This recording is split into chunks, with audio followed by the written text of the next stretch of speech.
Welcome, everyone. This is your friend, the DN What If, here with another exciting fanfiction. Today, we're diving into the story of what if Deku's vigilante activities stayed a secret? If you enjoy this video, don't forget to hit that like button and subscribe for more fanfiction content just like this. Now, let's get started with the fanfic. The first time Izuku starts to suspect that he is taking advantage of a very serious situation is when he's cleaning the beach under All Might's careful watch. Contemplating it doesn't take up much of his time, and there isn't a squirming wrongness inside him when he realizes what is amiss, so he figures if his own moral compass isn't screaming wildly at him, there's not much to worry about. Instead, he shrugs the feeling off, focusing on his workout routine and studies. He spends a lot of time listening to All Might talk of times of heroics and his own experiences as a former UA student, a school for the best of the best, and it becomes obvious over time what his expectations of Izuku will be. To become the next #1 hero, to leave his mark even though he is only a teenager, 14 coming on 15. To be a beacon of light that shines with a smile and a declaration of "I am here." To be the next symbol of peace.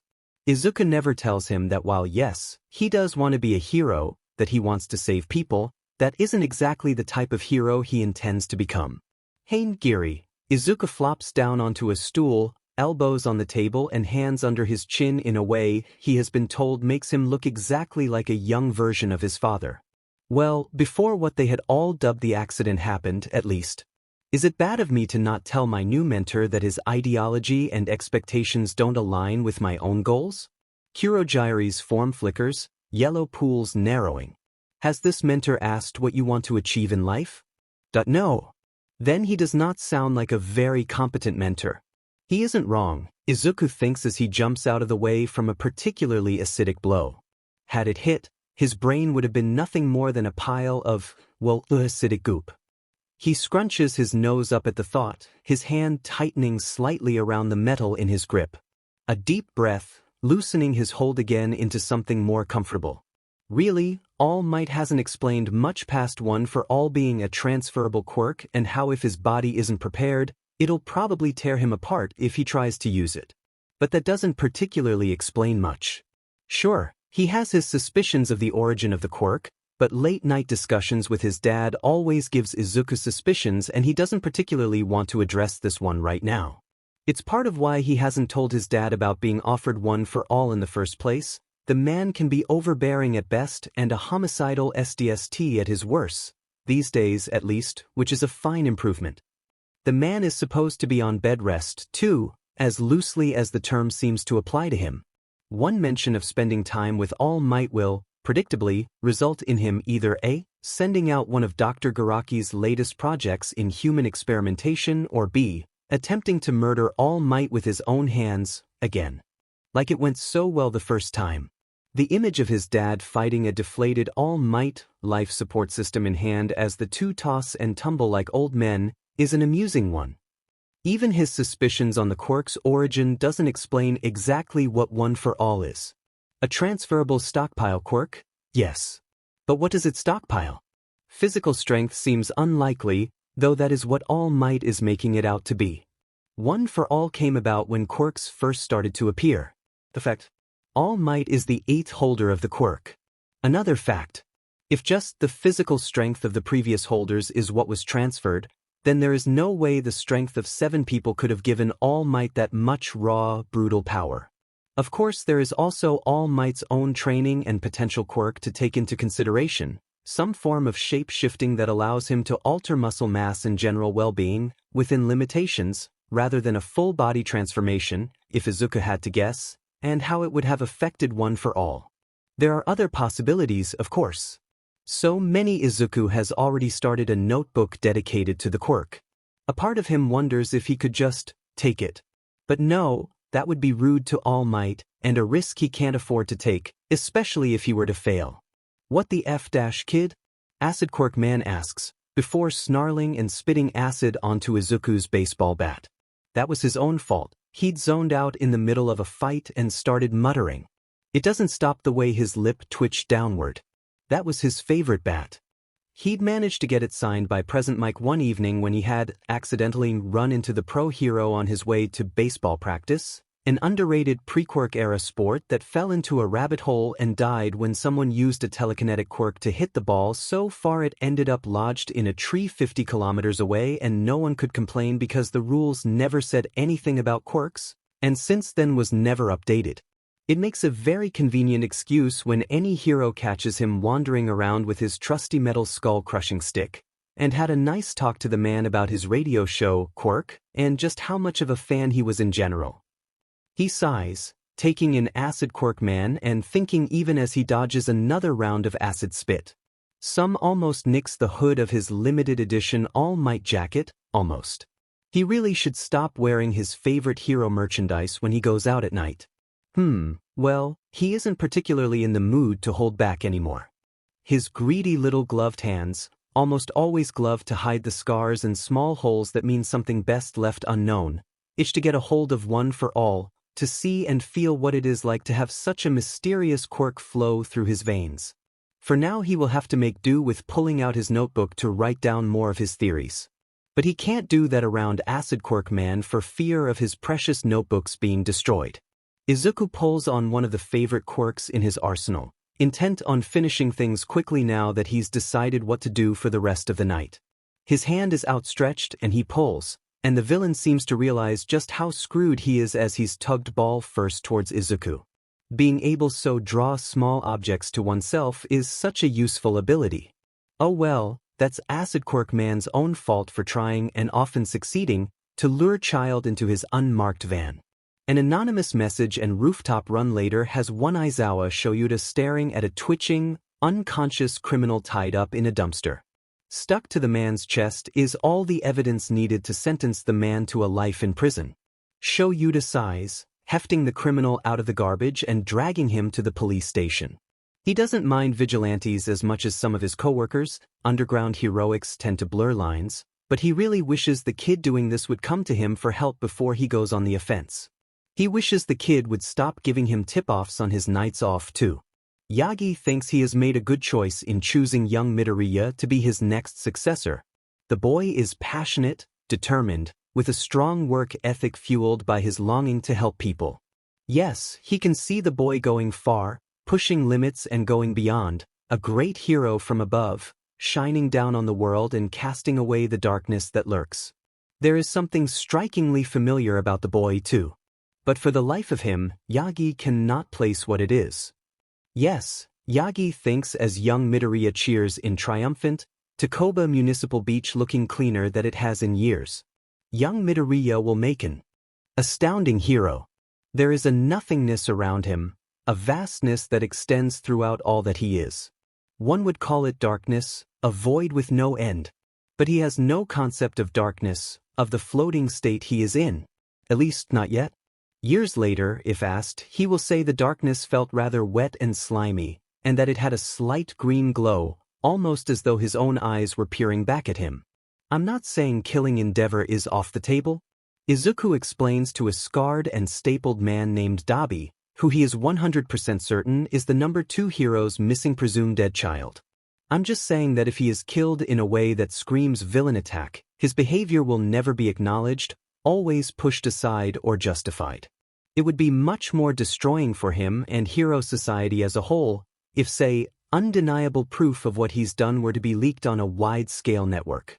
If enough people know, any attempt at a cover-up would result in a societal distrust that would fester and, with more leaks about different heroes, slowly destroy the faith the general public has in the hero system as we know it. The pause. This is all hypothetical, of course. Shudo and I are already working on it, he doesn't say. Mostly because he's pretty sure his dad is listening in through the TV, a not uncommon occurrence. The man might be retired but he still sure is nosy and preening at his plan.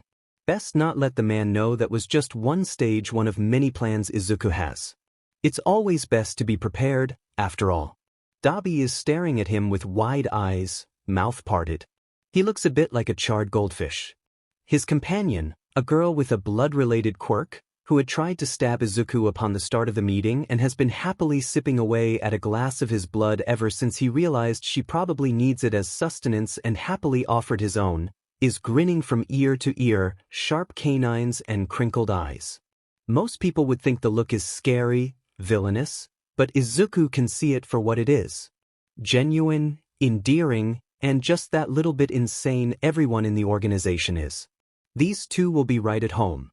However, there is another man accompanying them, hunched and sharp-teethed, slim and dangerous. Formerly Stendhal. Serial killer turned hero killer. A paralysis-type quirk with unknown activation requirements. Intriguing. But this one is going to cause trouble for them. And they can't afford trouble. At least, not of this kind. He's glad Tamura asks him to help with recruitment sometimes. Something about him being good at reading people, and having an innocent baby face that resembles an anime protagonist, and so he must be good at winning people over. It can be risky, but so far the people who have come to the league have needed a place to be safe and belong. Ones like Stain don't CRP up too often, and when they do, the face mask and his natural white hair, turned green for civilian life things with the help of a quirk that, well, changes the color of one's hair, tend to throw off enough people. Tamura's argument of having a baby face is irrelevant when no one can see his face. If Tamura had been on recruiting today, he probably would have not only let Stain leave the room in one piece, but also allow him to join the league. His technically na brother and supposedly na business associate isn't the best at knowing when to not invite serial killers with a history of killing criminals into his home. It's a good thing Tamura isn't here today then. Clench your buttocks and yell smash. Izuku has a sinking feeling he is going to fail the physical aspect of the entrance exam. After being given one for all the night before, a sleepless night with one of his trusty baseball bats, not his favorite, after Acid Quirk Man, the remains of that one have been buried in the small backyard behind Kurogiri's bar, food offerings for stray cats placed neatly on top of it, tears had been shed, and a morning spent with his doting dad reassuring him that, yes, son, you look perfectly presentable for a day at the top hero school, you'll do exceptional, and I know you'll get into the general education course with full marks, and no matter what happens I will be very proud of you. Izuku decidedly does not point out that the man doesn't have eyes anymore. It's been a bit of a sore spot for his dad after the accident. He once overheard him crying to Dr. Garaki about how he'd never get to see his son grow up. It's not like he doesn't have an abundance of sensory quirks to act as a replacement for his eyes or anything. His dad can be so dramatic at times. Izuku is pretty sure there's something more NTMT going on with his dad and the doctor, but he isn't going to push for answers.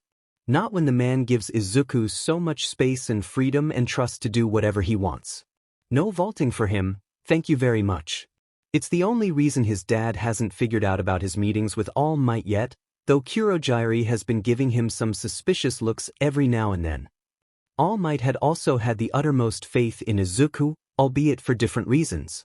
Reasons Izuku is beginning to think were just the hero's own narrow-mindedness, if the robot's reigning terror on student hopefuls is anything to go by. Not only is this test so obviously setting up anyone with a non-destructive quirk for failure, Izuku notes with dismay that there are no pro-heroes on standby close by if any accidents were to happen. Surely, with a bunch of panicking and desperate teenagers running amok in a simulated city with quirks and robot parts flying every which way, incidents are expected to occur. Incidents such as a student being trapped underneath rubble as what has to be the zero-pointer closes in on her. Close enough that Izuku knows if he doesn't do something, the girl is going to be crushed by the giant robot. One for All has been distant, jaded, digesting, one might even say. Izuku has been able to feel its attempts to settle in amidst the mass of other quirks all day, trying to find its place amidst the vast sea that is All for One. It has been letting off a feeling of confusion, of fear, muted though it may be, and he wonders if there is a sentient aspect of the quirk, but it's a stockpile and the implications. But in that moment, watching the robot draw closer and closer to the trapped girl, and noting how everyone else is running away, Izuku feels his new quirk snap into place. A well of power amidst his already vast hoard is called forth and he's moving, calling upon that power without a second thought as he leaps towards the robot. Surprisingly, All Might's advice does help. Unsurprisingly, following said advice in the spur of the moment leaves him falling through the air with limbs shattered and a robot blown to bits tumbling down beside him. As he falls, he is grateful his dad convinced him to take a self-healing quirk, one from the man's own arsenal once he figured out that the kids at school weren't playing nice. He tries not to think about how if his dad had still had that specific quirk in his fight against All Might, things would have gone very differently. He doesn't like to think about that.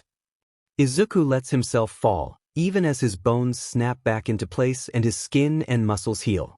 The pain remains, the drawback of this quirk a phantom of his injuries. He has no other quirk to combat. He's falling from pretty high up and he should probably catch himself, but there are undoubtedly cameras on him and really, he'd much rather hit the ground and heal from what would, for anyone else, be death or something very close to it, than deal with the fallout from revealing any other quirks. Maybe he should take a nap. Being conscious when he hits the ground doesn't sound very fun. Slept. Oh, now he's floating. He opens his eyes, looking at the outstretched hand in front of him, then to the girl still trapped, looking terrified and about ready to throw up. He feels weightless, so it's not telekinetic gravity? Interesting. 5-fingered activation by the looks of it. His hands twitch underneath gloves, wanting to reach out. Tamura says he has a hoarding problem. His dad says it's to be expected, followed by an in-depth discussion between father and son about the mental affects that come with quirks and the way they present themselves. Gravity returns in a rush. He drops safely to the ground as the gravity girl loses her lunch near his feet. "Thank you," he says. She gives him a weird look, like she can't believe he's the one saying that. Izuku is itching to talk to his dad about the physical test for the hero course entrance exam. To pick it apart piece by piece and learn more about the evolution of the hero school system. Having a parent that's over 200 years old has to have some perks, right? Except he doesn't ask, because, well, the man doesn't know he's applied for anything more than general education. Oh well, he'll tell him eventually. Uno Beach. Go fish, flame fucker. Izuku squints at Tamura and Dabi. They're playing Connect 4. Himiko giggles next to him, holding his hand gently in her own as she paints his nails a forest green. The Numu in the corner that has a build suspiciously like Stain sits to the side like a gangly gargoyle. The new recruits are fitting in quite well. In that moment, everything feels as it should be. The first thing Izuku notices when he enters the classroom is that Kaken is there. He hasn't seen Kaken in years. A pool of dread sets heavy in his stomach, but years of experience doing vastly illegal, yet arguably not immoral, things in alleyways in the dead of the night has him pushing it away, ignoring the explosive blondes shouting and snarling at him to instead focus on the second thing he notices. The more important thing. He bounds up to the boy sitting near the back, a bounce in his step and green curls bobbing up and down as he smiles at him. "Hi," he says, and really it's an excited chirp, but he's never met the person in front of him in real life despite how long they've been friends online, so he feels his excitement is completely justified. "You're fucking Dever 1, Todoroki Shudo, right? I'm Almitsbetrabit, but my name is Midoriya Izuku. It's nice to finally meet you." Dabi is fucking Dever 2, much to his dismay at not having gotten to the username first. Izuku thinks he would be proud to know his brother hates the man as much as him. No one has been able to figure out who the original fucking Dever is yet, and it's a mystery they all want to get to the bottom of. He holds out a hand to the startled boy, before the other seems to flush lightly and accept the handshake. The encounter gives Izuku warm feelings. It's great to finally meet his partner for Project Take Endeavor down and probably destroy Hero Society in the process. Shoyuta knows this year's class is going to be a nightmare. He's reviewed the footage of all of their physical exams, knows who to look out for the most. The Bakugo kid is at the very top of his list, with a destructive quirk and no sense of preserving others' safety. High scoring but dangerous with an attitude to match. There is so much potential in him, but so just as much for him to become a villain. Or even worse, a hero with as little care for, well, heroics as say Endeavor. At least villains can be arrested. He's observed the way Bakugo has interacted with the other classmates from the comfort of his sleeping bag, the Ida kid scolding him and the rebellious nature he displays with an air of self-righteousness. He's going to need to start drinking more coffee to deal with these two kids alone. Then he notes the way Bakugo reacts to the other top of his list kid in his class, falling not far behind Bakugo himself. Midoriya Izuku. He'd spent the majority of his exam running around, falling behind. It had almost been like he hadn't had a quirk at all. And then he took out the zero-pointer with a strength eerily reminiscent of All Might, who had been standing beside Shoyuta at the time, smile wide and teeth a blinding white, had no physical drawbacks par the pained expression on his face, even though by all logic of the universe a teenage body should not be able to contain that much raw, uncontrolled power. To top it off, the kid had refused to see Recovery Girl and wandered on home with a casual wave of his hand. Shoyuta can already see how this one is going to be a problem child. It doesn't help that there is something suspiciously familiar about him. Bakugo is volatile towards Midoriya, fists clenched as though in any other setting he would have raised it, ready to strike with anger and venom in every word he speaks. And Midoriya, a smart kid, just walks right on past Bakugo. Only to walk directly towards the third-ranking kid on his list, the youngest Todoroki sibling, cold and closed off in a way that is more a defense mechanism than arrogance, and it becomes obvious very quickly that the two know each other. Shoyuta is going to need a lot more coffee than usual this year. Izuku takes one look at the ball, then one look at his teacher. Back to the ball. Part of him is internally screaming because it's Eraserhead, oh my god. And the other part of him is screaming because oh shit, my teacher is Eraserhead. There is a risk here that Eraserhead will try and erase his quirk. Something so flashy and destructive as All Might levels of power, not that he'd go all out, not after the entrance exam incident, he was sore for days, should not be used on a track field, even at the most prestigious school in the country. He could try and use less power. He has been practicing, but he doesn't have complete control over the quirk, and there's just something so unwilling in the way it acts, like it doesn't want to be used by a mini-all for one.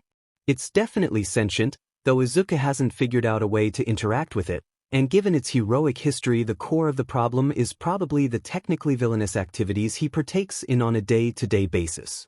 Whenever he visits Dad these days, the quirk sends him very panicked Flurionawadanger signals, which probably also has something to do with it.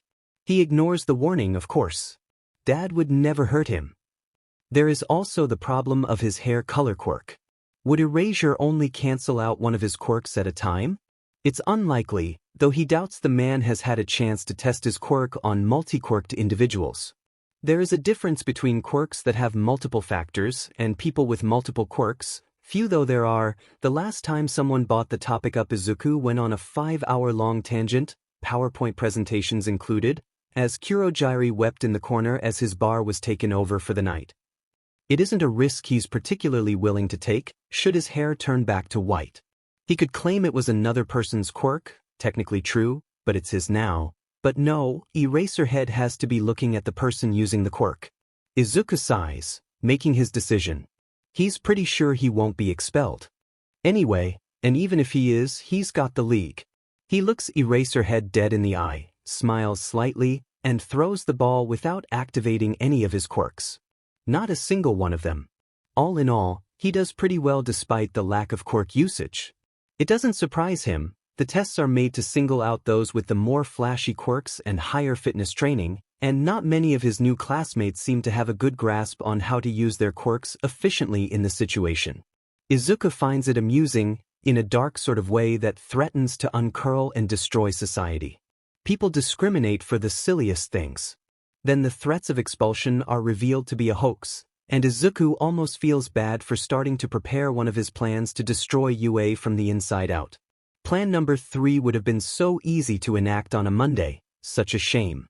Eraserhead was testing them, he realizes, evaluating where each student is at in regards to physical capabilities so to hopefully better them. The method was uncomfortable, but it pushed the students and grounded them. Izuku makes plans to bring one of his bats to school to see if his teacher is willing to sign it, and to maybe see if he can get Present Mike to sign one again too. Of course, the small confidence he has in the hero schooling system plummets and turns to dust during his first lesson with All Might.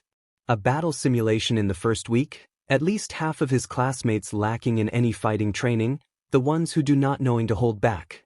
2 teams of 2, heroes versus villains. Sticks drawn at random, the only supervising adult tucked away safely in a room somewhere to observe the battle, too far away if anything were to go wrong in an instant. And many things can go wrong in a single instant, especially when one Bakugo Katsuki is tearing apart the building with the intent of destroying useless, quirkless Deku. A good spotlight hero all might may be, a qualified teacher he is not, and it shows. After an incident with too many explosions and the life of his successor flashing before his eyes, Yagi goes to Aizawa in search of advice, and to discuss young Bakugo. The underground hero just looks at him with tired, dry eyes. Underground heroes are always so tired, so haunted. Yagi has never understood why, but then he has also never been anything but a spotlight hero. When Yagi tells him the full extent of the situation, the man jumps up, snarling. We're going to see Nizu now. The three end up discussing the young Bakugo and Midoriya situation, and while Yagi doesn't completely understand where the line is drawn between rivalry and bullying in this instant, he begins to realize that he has mishandled the situation. As they discuss plans, teaching methods and resources for him to go over, it starts to occur to him that he has perhaps mishandled the way he has been mentoring young Midoriya, too. He'll have to make it up to the boy, do better. Plus Ultra. Izuku, Dabi starts. Can I have your help with something? Izuku perks up. Sure. What is it? I want to burn down Endeavor's favorite noodle bar without it looking like I did it. Is it insured? Yes. We need to make sure no one is there when we do it. It's been closed since 9, and no one should be there until mid-morning. Izuku looks to the clock on the wall, reading 1 o'clock. In the morning, of course. Sleep is for those who don't juggle double lives and have crippling coffee addictions. Okay, let's go. Himiko pipes up from behind them. I'm coming too. That was some explosion. It was a controlled explosion. It was pretty, just like Aiza's blood. That morning at school, Shudo pulls Izuku into a hug with a string of thank you, thank you, thank you, thank you, thank you. Cool, calm and collected as always, of course. Shoyuta is pretty sure the number 2 on his list of problem children is the vigilante/potential villain known as Hoarder, a name the kid himself had given him in a moment of panic when Shoyuta had asked, and then proceeded to regret having said, too bad for the brat that it stuck. He's had a few encounters with the kid, excluding the tip-offs to some of the villains he's been working on catching. Never seen the kid's face, always hooded and masked, but the stature and voice are similar enough for him to look closer at Midoriya. It could also be the baseball bat the problem child is holding out to him, asking him shyly if he'd be willing to sign it with an explanation of, "Present Mike signed my last one, and it got destroyed when I was, playing baseball with some friends, yeah, that. And I'm planning on asking him again too, but that seems a bit ungrateful, but I also thought that you might be willing to sign it? You've been a really good teacher so far and dash. Midoriya is a terrible liar," Shoyuta notes. That doesn't change how excited the kid is, nor the admiration for his teacher that shines in his eyes like stars. It makes something in Shoyuta feel uncomfortable. Most of the brats in his class are cautious and intimidated, whereas the problem child seems to know exactly what goes on in his mind, is able to see him. It's disconcerting, but also warming, to know he has this kid's trust. It's almost like Midoriya knows him. Almost like he might be Hoarder. The behaviors of the two are similar as well. It isn't a theory to discount. Except Hoarder's quirk isn't a strength enhancer. Izuku opens his eyes to avoid, his form nothing more than human-shaped mist. There are dark figures around him, 7 solid and 1 flickering in and out of view. They each have a range of expressions on their faces, some more hostile than others. The 7th one in the line, a woman with a cape, just looks sad. The first moves towards him, his expression the kindest of them all. "So you're my brother's son?" Izuku opens his mouth to speak, to say in automatic, "It's more complicated than that," but the words don't come out. He doesn't have a mouth when he is nothing but fog in a world of dreams. Instead he just nods, and the first is smiling. It's a wistful smile. "You seem to be good for him. He's calmed down a lot. Less faults." One of the other figures snorts. It isn't a happy sound. The first ignores them, continuing, "I'm glad to finally meet my nephew." He wakes up and he is 4. It's a strange feeling, waking up and being 4. There is knowledge in his mind but no memories, nothing that makes him anything but a blank slate, nothing that ever says he was 3, 2 or 1 even though he knows they surely must have come before 4. He knows how to count, how to talk and walk, though his feet are unsteady as he tries to waddle his way over to the man in a suit. And how does he know what a suit is? There are many big tanks surrounding him, towering over the small one he has been taken out of. He is insignificant when faced with such big tanks and the monsters they house. Even the man in the suit and the other man next to him, with glasses and a long white coat, seem to tower over his tiny form. Izuku thinks that being 4 is a scary age. He wants to wake up and be big like the people looming over him. He also wants to go back into his little tank, where it is safe and dark and he doesn't have to be anything again. Izuku wakes up with tears in his eyes and the feeling of one for all opening itself up to all for one in completion. He was right, the quirk isn't a stockpile of strength, but of quirks and experiences manifesting as vestiges. Maybe even souls. How fascinating. It's still dark out, so he pulls himself out of bed, grasping mindlessly for the lamp SWs near his desk. Once the light flickers on, he pulls out his notebook dedicated to one for all, takes a pen in his hands, unloved in the safety of his own home, and only then, and he writes. Later, he will stumble down the stairs into the bar, his school uniform thrown on in a rush and tie half falling off his collar. Kurojiri will hand him his morning coffee to go, double shot, with a fond ruffle of his hair and have a good day as Izuku runs out the door in a desperate attempt to get to school on time. He loves his family. In one universe, the USJ incident is a disaster. Blood is shed and children are traumatized by a group of villains set on destroying All Might. Eraserhead is brought to near death protecting his class, and All Might swoops in at the last minute to save the day, facing off against a monster designed for the sole purpose of destroying the weakened symbol of peace and, pushing beyond his limits, winning. This is not that universe. In this universe, as soon as Tamura steps out of the portal, sees the green mop of hair that has become the trademark of Izuku's civilian disguise, and realizes exactly who is with the heroes in training, he turns to Kurojiri and declares they're going home. He'd rather play video games than beat up a bunch of shitty low-level hero students, anyway. Tensions are high after the strange encounter. What was undoubtedly a horde of villains appearing, then leaving just as quickly, will do that to a group of teens and their pro-hero teachers. The kids are mostly confused, cautious and fearful. The only exceptions are Midoriya and Todoroki, Shoyuta notes. Midoriya looks more exasperated than anything, and Todoroki seems to be amused at whatever the green-haired gremlin is showing him on his phone. It hasn't gone unnoticed to him that what seemed to be the leader of the villains took one look at Problem Child 2, who is quickly becoming Problem Child 1, and decided that whatever plan he had wasn't worth it. At least, that's what it looks like at surface level. The villains have a warp user, however, and that means they could come back at any moment. It doesn't ease any of the tension Shoyuta is feeling. Today has been a mess. Then Midoriya is moving towards him, voice low and hesitant once he is out of everyone's, for the most part, earshot. Aizawa-sensei, he says, they aren't coming back? And Shoyuta lets himself believe the kid. Super Handyman 64. What? Super Handyman 64. What the fuck, Jaizu? There is a perfectly reasonable explanation. All Might offered to give me one for all and it sent me down a right and just path of heroics, with the promise of becoming the next symbol of peace, smiley face.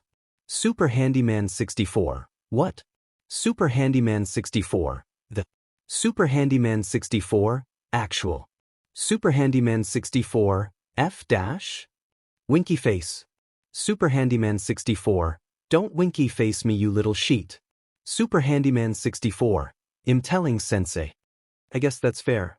When the qualified authorities come to investigate the incident, Eraserhead doesn't mention Izuku's obvious connection with the villains with mysterious motives. Really? If Izuku has to guess, someone probably just got bored and wanted to snoop at UA, he should probably start talking about school more at home, to anyone. Even All Might when the hero comes raging through with an air of righteous fury and a determined set to his smile. Izuku is grateful for the man's silence.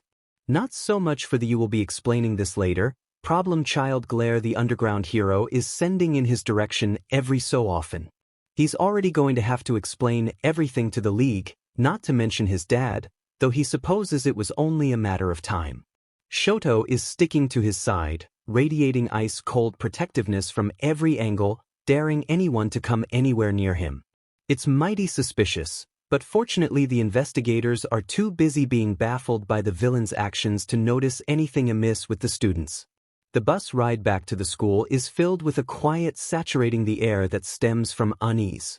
It doesn't matter, Izuku has a cool shoulder to rest his head on despite the bus full of warm teenagers, and decides that this is the perfect opportunity to get some sleep. He doesn't hear the coos and dias from the rest of his class on the journey back, nor does he get to see the way Shoto starts smoking next to him. Eraserhead stops him as he is leaving for the day, requesting to stay back for a moment. Izuku gives Shoto a reassuring smile and a nudge out the door when it looks like the boy is preparing himself to try and take on their teacher or make a run for it with Izuku tucked safely in his arms. It's sweet of him. When it's just the two of them, Izuku shuts the classroom door and shifts nervously to sit on a desk near his teacher.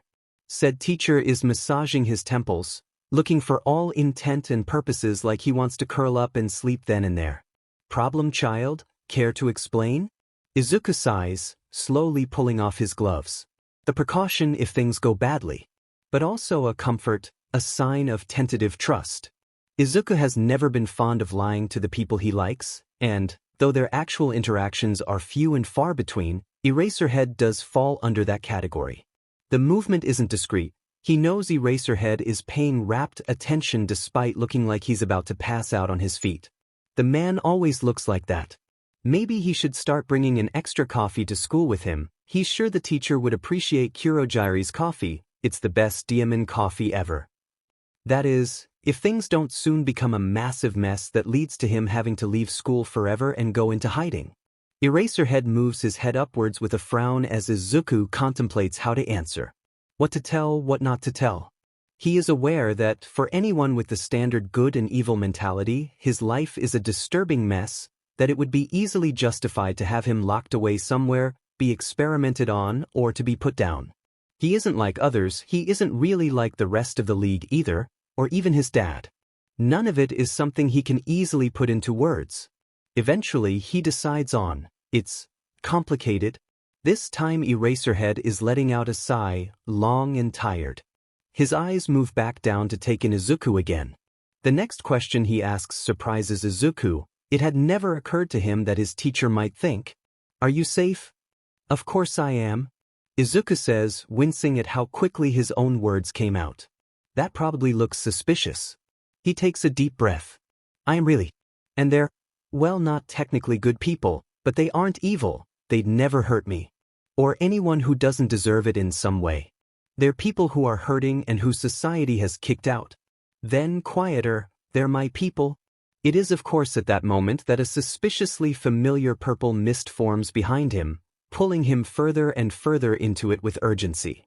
A startled shout of his name is heard, he feels a hand grasp his own and suddenly both Izuku and his favorite teacher are falling through a portal into a very familiar bar. Today, he decides, has not gone according to plan. In fact, any plans he had for the day have been side-railed and toppled over each other like two freight trains colliding at full speed on a single rail.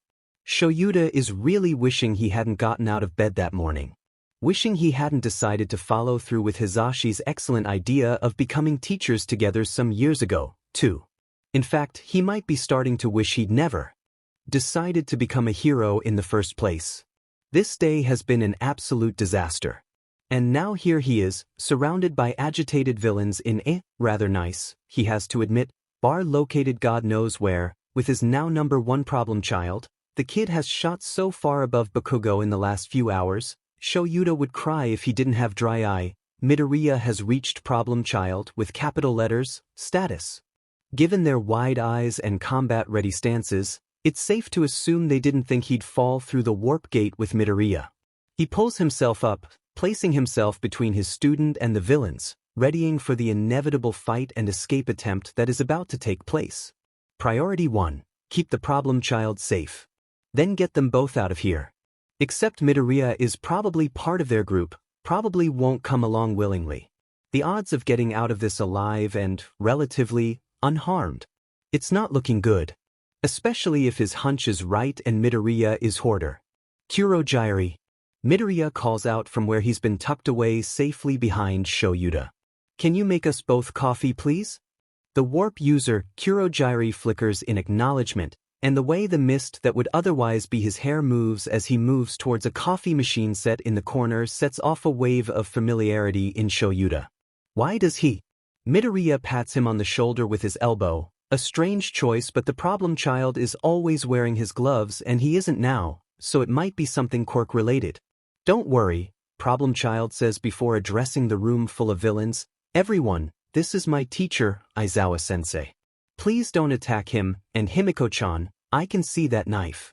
Remember, if you're hungry you can always help yourself to my blood, and you can always ask other people in the league, just dash. The girl with the knife and very sharp teeth, Himiko quickly puts the knife away with a whine, but she's smiling in a way that many uneducated people would liken to insanity, but Shoyuta can recognize a physical aspect of a quirk when he sees one. Though her eyes do seem a bit unhinged. Just make sure their blood is clean first. Himiko finishes, sing-song, like they've had this conversation many times before, as she wraps her arms around Midoriya like one might their favorite teddy bear, clinging like a sloth to a tree. Midoriya doesn't seem to mind, and the action seems to set the rest of the villains at ease. Shoyuta realizes that he might have a chance to escape if they're letting their guard down. It will be a slim one, but it's there. But he thinks about the girl clinging to his student, one with a quirk that probably makes her need human blood to live. And then he looks around the room, taking in burnt flesh and guarded eyes, and someone in the corner, unresponsive with half of their brain exposed he is decidedly not looking too closely at, and realizes that he has seen this before. He's an underground hero. Of course he's seen this before, the way society treats people who are different, with fear and hate and violence, only to call it heroic. It's decided. He isn't going to try and escape. However, is it okay if I call my husband to let him know I'll be home late? He always lets Hisashi know when he'll be home late. Problem child nods at him. Of course. In any other situation, Shoyuta would have called the kid too trusting. But the way his eyes glow a faint green in the bar's warm low lighting, soft yet calculative and knowing, tells him that really isn't the case.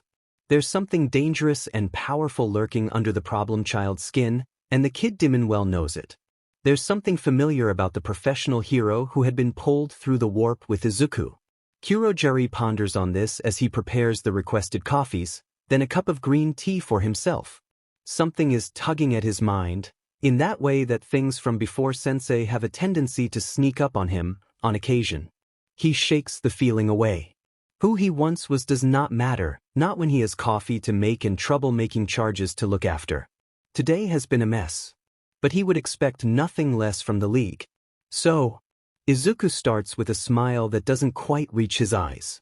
Whose idea was attacking the USJ? He doesn't say that I'm not mad, just disappointed line, but it weighs heavily in the air anyway. Tamura and Dabi look to each other, then to Himiko, who sends a pointed look back at the two while snuggling further into Izuku's chest. Izuku raises an eyebrow. All of you? Himiko is the first to confess. I just wanted to sneak in and see what your school was like, Aizu.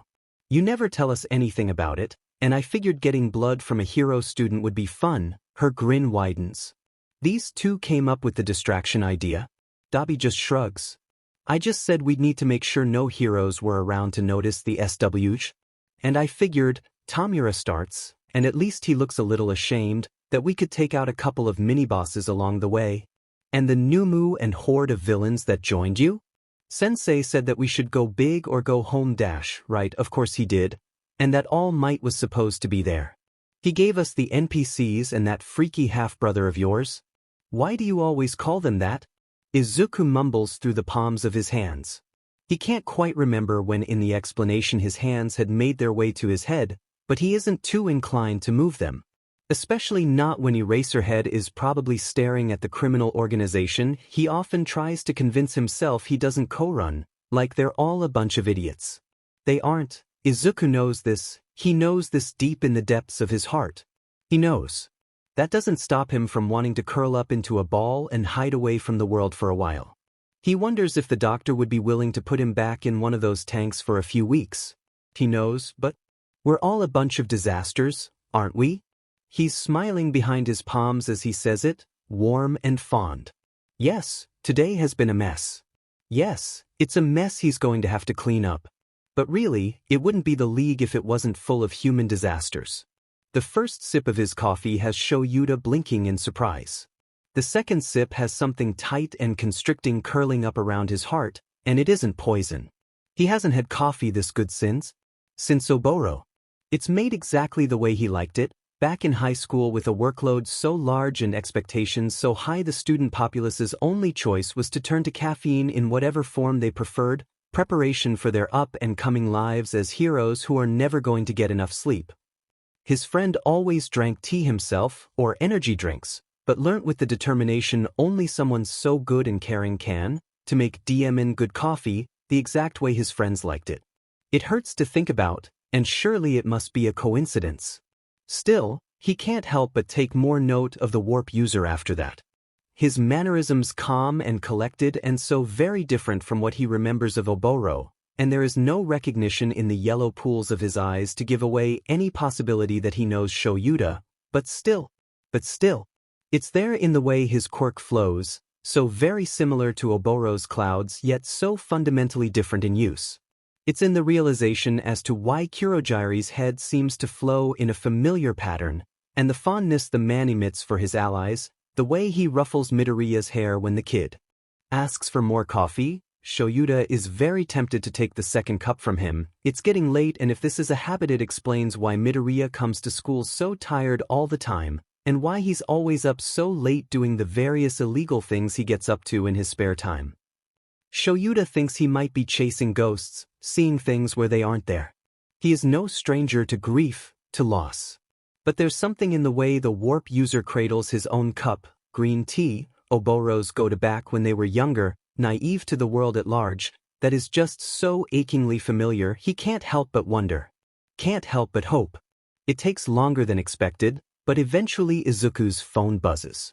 A quick look tells him it's exactly who he thinks it is, and with a quick reassurance to his teacher and a reminder to the league not to attack the man, he steps through a warp set to take him exactly where he needs to go.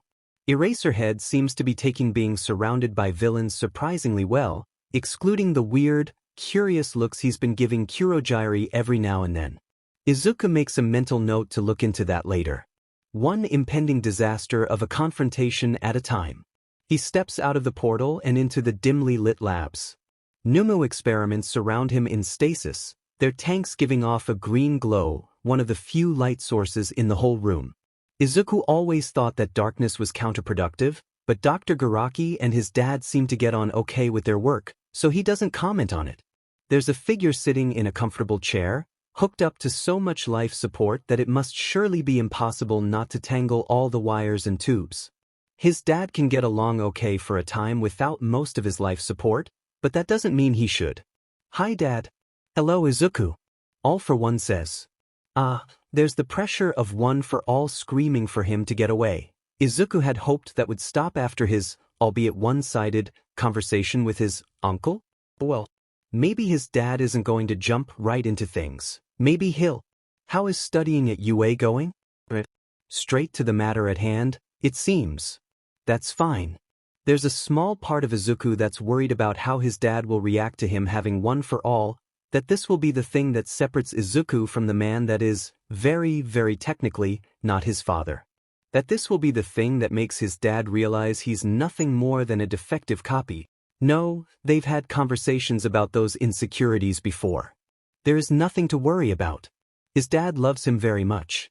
Well then, he supposes it's time to rip off the band-aid and reveal the untreated mess and broken bones beneath. Hypothetically, of course, all the bones he's broken with One for All have already healed. The hero course has been going great for the most part. It was really looking like I wasn't going to make it in because of the physical exam, but One for All activated in time and I managed to get in with rescue points, which seems a bit silly given that no one would have had any prior training in rescue, but anyway. Most of the teachers there are great, Aizawa-sensei especially, but I might be biased.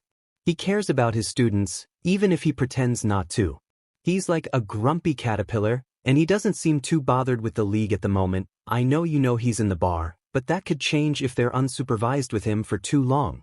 I've told you about him before, when I've run into Eraserhead. He even signed one of my bats. His dad chuckles, gesturing for Izuku to come closer. Izuku does, and is rewarded with a scarred hand gently ruffling his hair. I'm glad you are enjoying yourself. But I was under the impression you were applying for the general education course? The hand stills, and Izuku is pretty sure if his dad still had eyes, the man would be blinking rapidly. Did you say one for all? That's genuine surprise. Tomura mustn't have told Dad about that. Izuku decides that's probably a good thing. Best to break the news himself. Yeah, All Might gave me one for all. He explains, as though it's common for his dad's greatest enemy to go around giving villainous kids his all-powerful quirk. He what? Oh no, his dad looks stricken now. Horrified. Betrayed. Best fix that. Not to use me against you, Izuku reassures, he actually never mentioned you when he was mentoring me, so it never came up. He never mentioned me. Izuku pats his dad's arms reassuringly when he feels them tense up. He gave one for all to a child, not bothering to warn you about my existence. He thinks you're dead. Izuku points out. It feels weird trying to defend the #1 hero, these days. It probably shouldn't, but never meet your idols and all that. That doesn't matter and I know you know it. He knows I have had 200 years to gather allies who would be more than happy to continue my work long after I'm gone, and he didn't warn you at all? Nope. He pops the P. I think he figured, since you were gone, it would be safe to pick out a teenager and train them to be the next symbol of peace. Of course he'd want a mini him going around, the idiot. The sigh. Why on earth did he chose you then? I can't imagine he'd have spent much time with you before realizing something strange was going on. You are a terrible liar. Izuku can't help but grin a little. The thing is, he never asked. About anything really. He isn't a very good mentor. I should hope not. The big bad all for one pulls Izuku closer with the assistance of some tentacles, a rather useful quirk for him these days. Izuku is held close to his chest, and he gently wraps his arms around his dad. I'm glad it's you. The thought of being forced to fight a child too brainwashed for their own good is not a pleasant one, though I would have to do it. Izuku nods, the thought turning something in his stomach. He smiles shortly after. But you know what? Aizawa, a sensei noticed something was up with me on the first day of school. His father's laugh, hoarse and rusty, resonates through Izuku, and he is glad things have turned out all right. This Aizawa sounds like a decent teacher. The problem child returns to the bar with a smile on his face and a weight lifted off his shoulders, one no one would have realized was there until it had been lifted. Everyone in the bar seems to notice it now though. Even the person with their brain exposed in the corner seems to tilt their head towards Midoriya. A weight is lifted off Shuta's shoulders too, at seeing the kid back unharmed and happy. He wasn't sure what he would have done had Midoriya come back injured, or worse, not come back at all. Probably nothing good. Since when had he gotten so attached to the kid? Since he first realized it was a child helping him out with his job, and that said child was going around enacting vigilante justice in the dead of night with a baseball bat and a quirk the police still haven't been able to figure out the specifics of, only that it definitely isn't super strength. Really, the possibility that he's gotten two of his kids mixed up in the most awkward way possible still stands. So, the problem child starts, taking the seat next to him. What are you going to do now? Show Yuta blinks at the kid. He hasn't thought much about that outside of letting Hisashi know I'm okay and not telling anyone I've been accidentally kidnapped by a bunch of villain brats that are more hurt and traumatized kids than actually evil. I'm not going to tell anyone, for a start. Should really choose his words well. I'm going to ask questions, but not expect answers from you aren't comfortable giving. I know there's a lot more to this than good and evil, and as long as there is nothing that pushes those boundaries into genuine evil, I'd like to be a support. If you'd let me. And he'd like to interact with Kurogyri more, though he doesn't say it aloud. There's something there and he's going to get to the bottom of it, demon it. Midoriya is grinning by the end of his answer. White teeth shining and eyes warm. Okay. The kid says eagerly. What do you want to know? First, Shoyuta starts, allowing himself to slouch. You are hoarder, aren't you? There's a crackling laugh at his question, and Midoriya sends the source of it a glare, cheeks turning red. The kid is flustered. Then in response to the laughing man on the couch, "Shut up, Tamura, it was a spur-of-the-moment question and I panicked." And that is all the confirmation Shoyuta needs. It does, however, leave him with more questions. Tamura just laughs harder. It's a snort. It's not wrong though. Everyone's pretty sure you're worse than sensei. At least he takes and gives. Sometimes. Hey! The problem child shouts in protest. I give too. If someone asks, and they really need it, and it's one I don't mind losing too much. Tamura gives Midoriya a look that says he doesn't believe a word of it. Tell me one right now, that you wouldn't mind losing. Midoriya pouts. That's not fair. They all have so many uses and so much potential. Okay, fine, you've proven your point. He turns back to Shoyuta. Yes. I am hoarder, and yes, I am a hoarder. No, I do not have a problem. Shut it, Tamura. Okay, next question. Shoyuta squints at Midoriya. There's an obvious, if next to impossible answer to his next question. He just isn't sure how to word it. You have multiple quirks? It comes out as a statement, and Shoyuta mentally curses it. What if he's wrong? It turns out that he is not, in fact, wrong. I do. Midoriya agrees easily enough. Then his face scrunches up. Not a quirk with multiple factors, though. Behind the bar, Shoyuta notes that Kurogyari has gone deathly still. He wonders why. Does that make sense? The bar is oddly silent in the wake of Izuku's question, almost like they're nervous for his answer. He takes a moment to think, and as far-fetched as it sounds, it seems impossible, but it does make a certain amount of sense. The villains all let out a collective sigh at his answer. He thinks he hears Tamura mutter, "Thank if he isn't going to bring out the PowerPoint presentation again." He opts to ignore it. Midoriya is positively beaming at him, his eyes glowing a slight green not for the first time that night. It's possible, the kid explains. But it's also complicated, and I'm really not allowed to tell anyone about the main one, because if people learn that there's another person in Japan who has it, it'll put me in a lot of danger. And All Might told me not to tell anyone about the other one. All that does is serve to worry Shoyuta more. What does All Might have to do with any of this? Problem child? But, said problem child continues, clapping his hands together. If, hypothetically, you were able to figure it out on your own after I told you a story originating at the dawn of quirks about two brothers, and then All Might told his chosen successor to eat his hair to transfer his power on the day before the entrance exam at a very prestigious school, which will remain unnamed, having neglected to ask said successor anything about his hobbies or home life. Or anything really. Problem child is going to give Shoyuta gray hairs in the next year, he's sure of it. It's oddly reassuring to know that the villains hadn't known Midoriya had gone and acquired All Might's power either, given their disbelieving stares and gaping mouths. Does that mean that All Might's successor is the son of a 200-year-old supervillain? It's complicated. Shota isn't going to ask how it's complicated. He doesn't want to know. I'm going to go home, hug my husband and curl up in bed for at least 10 hours. Bye, Aizawa-sensei. Are you sure you trust him? Tamura asks after Eraserhead has left. Izuku nods. He knows what it's like. At Tamura's blank look, he follows up. He has a quirk that erases other quirks. Imagine how kids would have reacted to that growing up. Besides, as soon as he saw us all, it was decided. He cares in a way not many heroes do. He's adopted us like stray cats. The pause.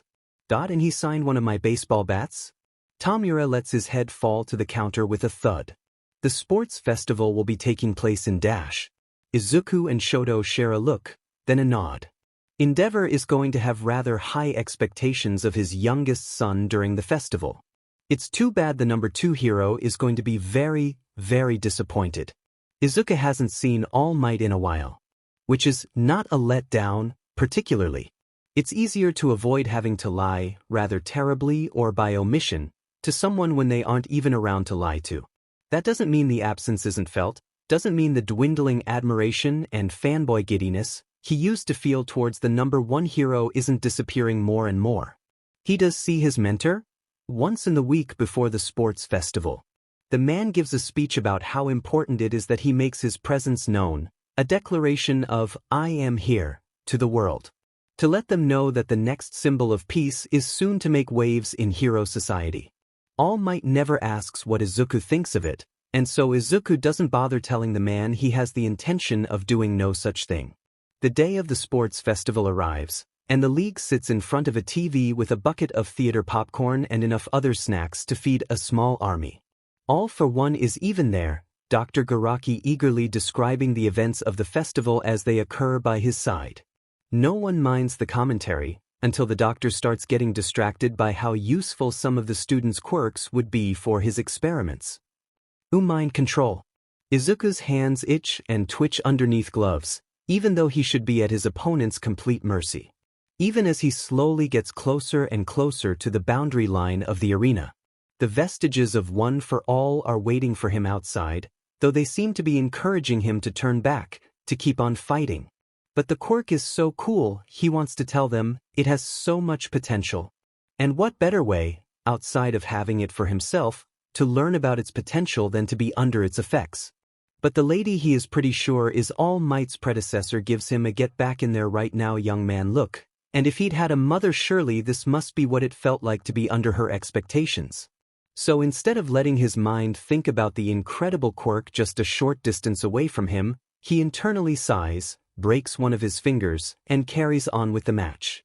The finger is healed in less than a minute, and not for the first time Izuku wonders why his dad was ever willing to part with that particular quirk. But the match is over, and there is something far more important that has caught his attention than his dad's poor decision-making prior to the accident. "That was so cool," he says to one Shinso Hitoshi with stars in his eyes. "Can you do that to me again sometime?" The league collectively watch as Izuku goes back up to the purple-haired kid after having pushed him out of the arena, and every one of them feels a pang of pity for the mind control boy. Except All for One. He can't wait for his son to come and discuss the quirk with him. The two sit opposite each other in the center of the arena. Izuku shuffles the cards, and Shoto gives him friend an icy look opposite him. The cards are dealt, the arena is silent. Confused. Disappointed. The audience came here to watch children fight against each other with flashy powers and competitive bone-breaking. Not whatever this is. Up in the commentator stand, Shoyuta buries his head in his hands with a mutter of "problem children" as Hizashi, never losing enthusiasm, commentates what is happening below. 21 exactly. Izuku declares, throwing his arms up in the air. "I win." Shoto, cool and stoic as ever, walks out of the ring. The cameras manage to miss the slight smile tugging his lips upwards. Well, that was something. Neither of them would do anything to hurt each other. Dabi explains. Shoto would probably freeze himself to death and take out half the stadium with him before even thinking about it. Izuku takes one look at a fuming, snarling Bakugo, turns around and walks right back out of the arena. He has no intention of fighting his childhood bully on live TV. The man in the suit and the doctor take him to a place called preschool. They look at him worriedly a lot of the time, and the doctor says that maybe it will help if he meets kids his own age. He doesn't know why they think that all he wants to do is curl up in his tank, or maybe even in the man in the suit's lap. He's done it before, but doesn't want to ask if he can do it again, is scared. So they send him to preschool, and he is suddenly surrounded by others his own age, and they are all curious and friendly. They play together and talk, often about what type of quirk they're going to get, some already showing signs of developing one. He can't tell them he already has a quirk. It's the one rule that is burned into his brain, a single command amidst the sea of freedom given to him. And he knows why he cannot tell, that knowledge is there too. It's dangerous. Danger, danger, danger. People will fear his quirk more than they will fear the method of his creation. So he pretends he doesn't have a quirk at all, even when everyone else does. And he pretends it's okay when all of his new friends leave him and call him a freak, call him useless. The worst of all, though, is Kaken. Having a close friend like Kaken was good for him, the doctor has said. It has helped him open up and learn to become a person, just like how he and the man in the suit and Kaken are people. Except Kaken gets a quirk and doesn't know he has one, and Izuku becomes useless Deku and the explosions hurt and Useless, quirkless Deku. And it's around that time that the man in the suit gives him the healing quirk. Not long after, he is pulled out of school altogether. All Might confronts him after the festival. Young Midoriya, what was that? He asks, skeletal face grave. He looks like he wants to say more, perhaps to scold, but stops himself. He's trying, Izuku realizes. It feels nice to know the man is trying. It's also risky for him to let All Might try. It's why he never asked questions of the number one hero, why he was always content with the lack of communication and never pushed. Because while he has never outright lied, he has never shown All Might any more than what All Might has asked of him. And it is dangerous to do so now, when All Might is beginning to try. He wonders what caused the change. A desk covered in teaching resources and books updated to the latest standard and long nights reading through them all and feeling a sinking pool of regret. A supportive homeroom teacher and the principal of a school that is considered the best of the best, especially by teaching standards. That is what has caused the beginnings of change. But will it be enough? Maybe he can give the number one hero one thing, just one. Test the waters. He asked a question after all, and Izuku has been waiting months for him to do so. I didn't want to fight the person who, when we were younger, used to hurt me so often that for a while I couldn't remember what it felt like to not be hurt. At All Might's grief-stricken look, he hurries to continue. It was bad, but once Dad found out things weren't working at school, he moved me away. I hadn't actually seen Bakugo since I was 6 or 7, it's in the past. That still doesn't mean I wanted to confront him with the world watching. He's still so angry. All Might stares at him for a moment, looking grave. The look doesn't ease off even as he starts speaking. Young Midoriya, the past is in the past. I understand that it can be difficult, but you are both children and perhaps you need to move on. Your performance today will have greatly diminished your opportunities for an internship this year. And it was not just your fight with young Bakugo. The man grimaces, trailing off. He's trying, Izuku tells himself. You need to do better to be the hero you want to be, young Midoriya. Unspoken, but Izuku hears it anyway. You need to do better to be the hero I want you to be. What All Might doesn't know, and what Izuku so desperately wants to tell him, is that he never wanted to be a hero like him, that Izuku wants to be his own hero, in a world where what he views as a hero is so deeply not found in professional heroics. But once again, the number one hero never bothers to ask. Endeavor corners Shoto after his last match of the festival, flaming in anger. His teeth are grinding together, his fists clenched at his sides. Shoto knows that the only thing holding him back is the people still wandering around them, the risk that he might get caught by the wrong person in such a public place. I'm done, Shoto says, turning his back on his father despite his mind screaming at him that doing so is dangerous, and he walks into the crowd. Then through the welcoming mist of a familiar void. That night, he doesn't return to the Todoroki residence. Nor the next. Problem child, Shoyuta addresses, days later. Todoroki Shoto has been officially reported as missing. The classroom is, once again, empty at the end of the day. Do you know where Todoroki is? I do. Midoriya agrees easily enough. We had to enact an emergency phase of Project Take Endeavor down, which has thrown things a bit off track, but we should still have enough evidence to go through with Phase 1. It wasn't safe for Shoto to go home anymore. Well, it never was to begin with, but if he had gone home after what we did at the sports festival. Shoyuta has had his suspicions, but to have it confirmed so outright when previously the two had been tight-lipped about it is worrying. Why tell me now? Rather than before it got to this point, doesn't need to be said. Midoriya smiles, and it's something sad. Because it wasn't something I had the right to tell, but Shoto said it was okay for you to know now. He was worried you'd try to do something about it, even though going against Endeavor wouldn't work legally. And DMN it all if the problem child isn't right. He wouldn't have had a chance to get a word in against Endeavor, let alone pursue allegations of domestic violence. The man is the number 2 hero. What's one family's suffering in comparison to his, quite literal, firepower? It makes Shoyuta angry, a deep and dark thing that makes him want to watch something burn. The irony is not lost on him. But that is only a secondary emotion, a reaction to what he is really feeling. Helplessness, Yet another kid he is unable to save because the law will not allow him to. You care about all of us? Midoriya continues. Thank you for caring, Aizawa-sensei. The kid is moving to the door, pausing just as he's about to open it.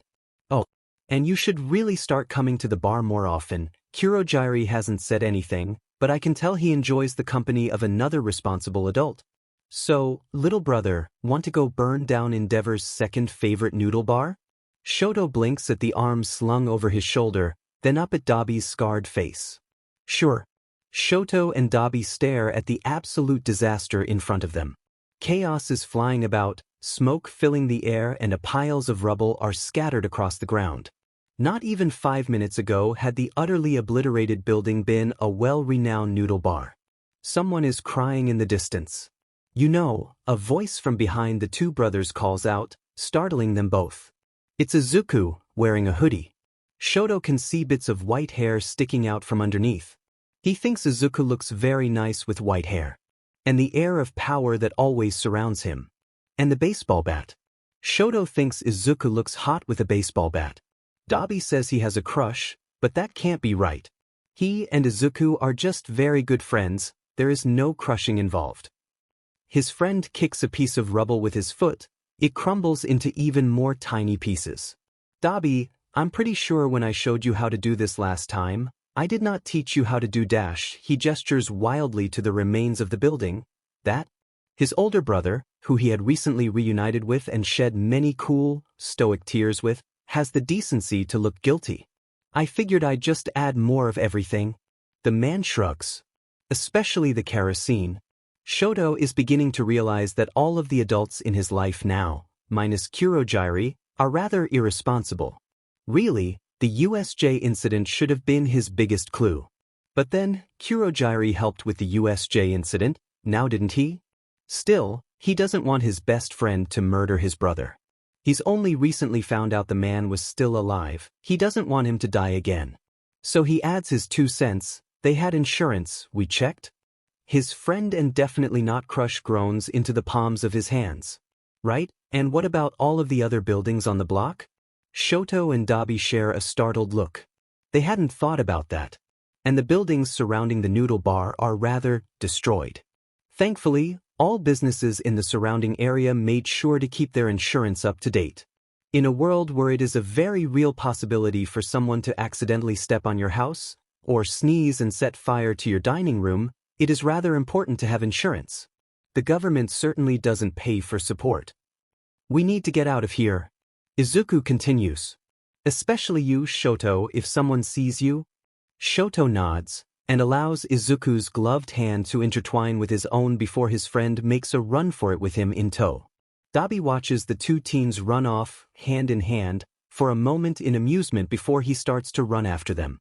Being caught at a crime scene like that would be a very, very bad idea. He hates to admit he probably should have followed Izuku's instructions from last time. Not that he'll never tell the kid that. He hadn't meant for the explosion to make such a boom. Hoops. Yagi knows, to an extent, where he's gone wrong.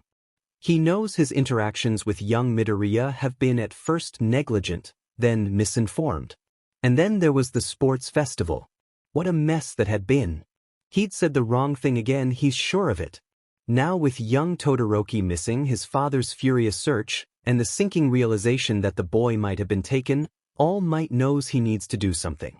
Villains are coming out more and more, the strange occurrence at the USJ and the somehow even more baffling bombings further proving that, noodle bars, why? The world needs a symbol of peace. He needs young Midoriya to realize just how dire the situation is. He needs the boy to be prepared. More than anything, he needs the boy to be ready to face whatever comes out of the shadows. What are they doing? Tamura asks, pointing towards the brothers hovering over a laptop, the eldest typing furiously and the youngest pointing at the screen every few seconds. Izuku sips at his coffee. They're trying to figure out who the original Endeavor is. Not of the first time, Tamura wonders how he managed to pick up a party full of children. He then shoves Himiko off the couch, causing the girl to flail as he uses his character's special move against his off-guard opponent. He's never playing pre-quirk era fighting games with Himiko again. especially not one so bloody. Super Mario is much better than Mortal Kombat, in his opinion. Hey there. The boy by the tree startles, moving backwards. Right, Izuku reminds himself, people like personal space. And not having practically strangers, though really in Izuku's books, they're already friends, appear almost out of nowhere. Mind Control Boy gives him what would have been a death glare had his quirk been different. But he isn't backing away. Izuku takes that as a win. Do you want to practice your quirk on me? You have a quirk that would be quite helpful in heroics, really. There's so much potential there, you could calm people down, de-escalate situations before they can escalate. It'd be really helpful in situations where people are losing control of their quirks. Often crimes these days are people losing control and causing damage. It has to do with an emotional stress they don't know how to cope with. You could help a lot of people with it. And really, that's just the lighter side of things, but you want to be a hero, right? I think you'll be great at it. Shinso just stares. Does the heroics kid even need to breathe? Oh, I could go on and on about it, and I'd love to try it myself someday, but I don't think I'd be able to bring myself to give it back. What does that even mean? So I probably shouldn't. But I'd love to learn more about the inner workings of the quirk, and really if the 7th hadn't given me a very disappointed look during our match, she's scary you know, I would have just let myself stay under your influence to figure it out. Missed opportunity. But I'm guessing you didn't know physical pain could counter it? Oh, but now I'm curious. Midoriya is a really weird kid. One day, the man in the suit and the doctor lose him. Their search is frantic, and he knows they are worried. They worry about him a lot, about the way he is developing, reacting, growing. He is not like the others before him, he is stable and alive, with the capacity to grow just like other people. But he came out of the tank numb, a blank slate. And then he went to preschool and school, and for a while, he was able to gather experiences.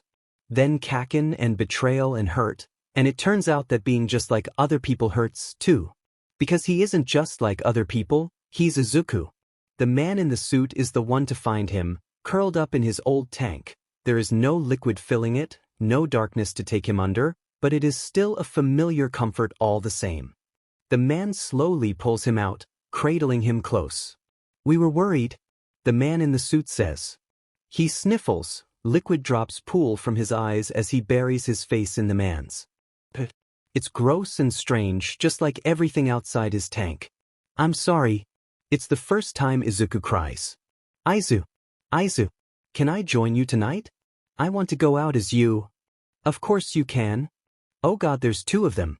Aizawa looks at the hoarders standing in front of him in the alleyway, one demonstrating to the other how to swing the metal bat in their hand just right to hit the average adult male in the ball.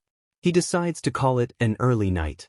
Izuku has always liked taking a hands-on approach. Sure, strategy is arguably his thing, but there's just something so fulfilling about being an active contributor to his own plans. Of course, this extends outwards into his habit of enforcing vigilante justice and snooping around places he probably shouldn't be by himself.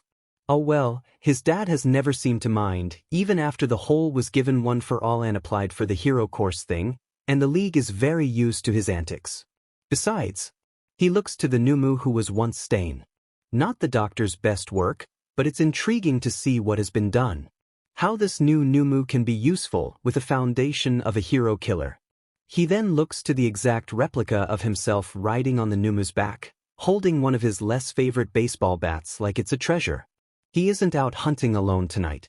Kurogyari may have needed a break from the other Numu that had been lurking in the corner of his bar for the last few months and sent him out with Izuku for extra protection. The man knows full well Izuku can handle himself, thank you very much, he'd just rather not look at his less well-made counterpart every so often. Garaki's work on Stain was shameful in comparison really. Problem child.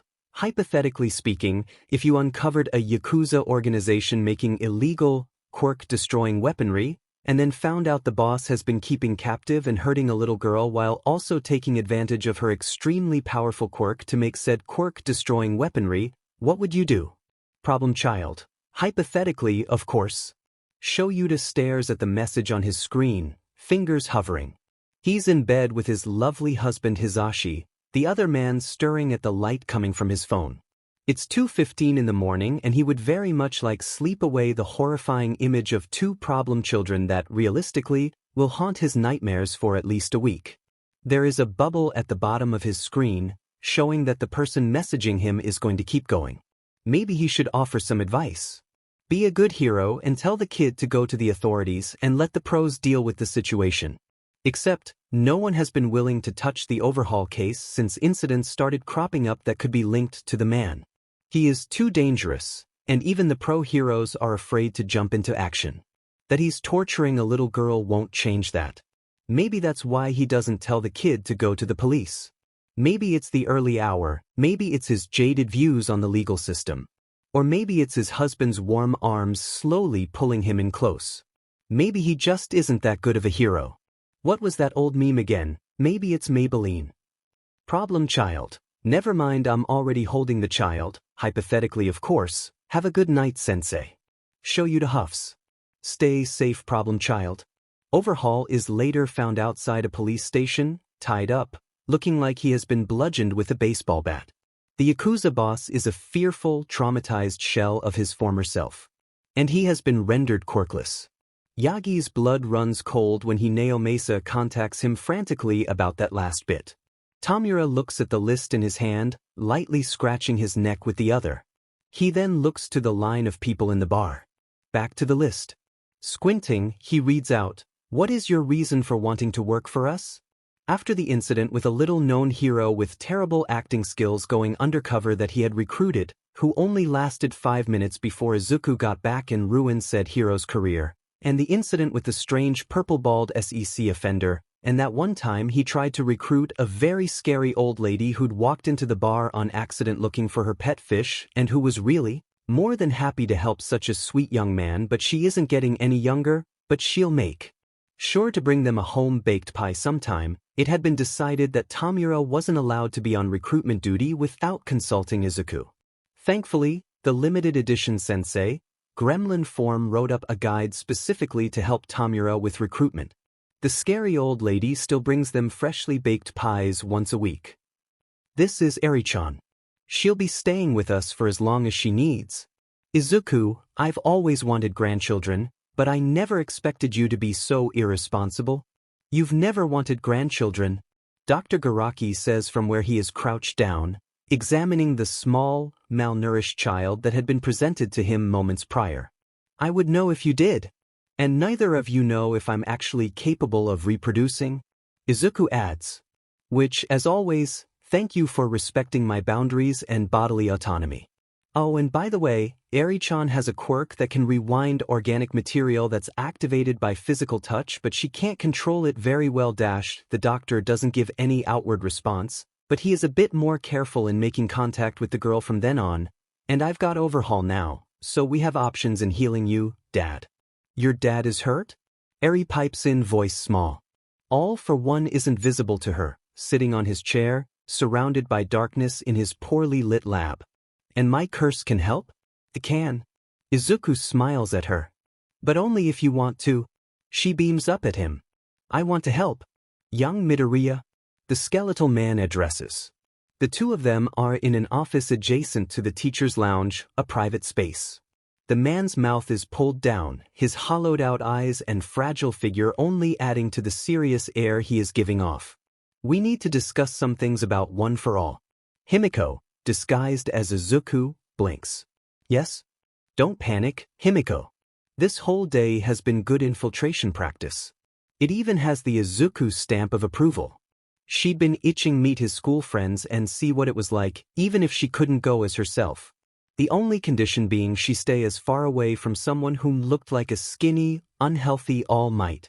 A shame Izuku couldn't join her, but having two of him around would be mighty suspicious surrounded by heroes.